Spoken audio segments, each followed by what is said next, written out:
৭৫.53 hectare এলাকা জুড়ে ঢাকা চিড়িয়াখানা। অনেক প্রাণীর পাশাপাশি বিস্তৃত এই এলাকায় ছড়িয়ে আছে নানা ধরনের বৃক্ষ। প্রাণী সম্পর্কে বিস্তারিত তুলে ধরা হলেও এতদিন ছিল না বৃক্ষ পরিচিতির কোনো উদ্যোগ। এই বাস্তবতায় এগিয়ে এসেছে প্রকৃতি ও জীবন ফাউন্ডেশন।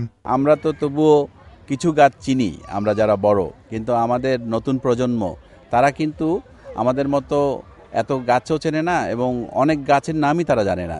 তো সেখান থেকেই আমাদের মনে হয়েছে যে আমরা যদি গাছগুলোতে নাম ফলকগুলো লাগাই, এরপরে আমরা চেষ্টা করব এই বোটানিক্যাল গার্ডেন এবং রমনা পার্ক, অন্যান্য জায়গাও যে গাছগুলো আছে যেখানে প্রচুর সবাই আসে, মানুষজন আসে, তারা যাতে এই গাছগুলোর নামগুলো দেখে চিনতে পারে।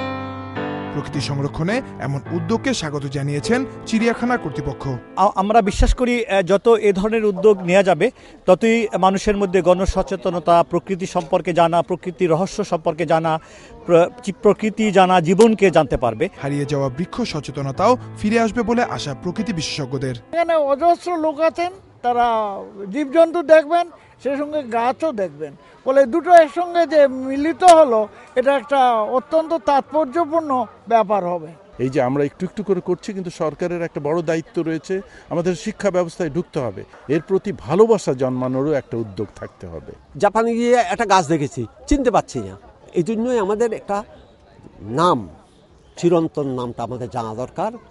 ডেফল তার ইংরেজি নাম, বৈজ্ঞানিক নাম।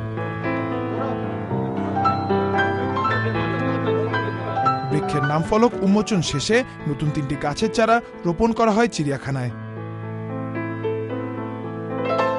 সেফল হোসেন, চ্যানেল আই, ঢাকা।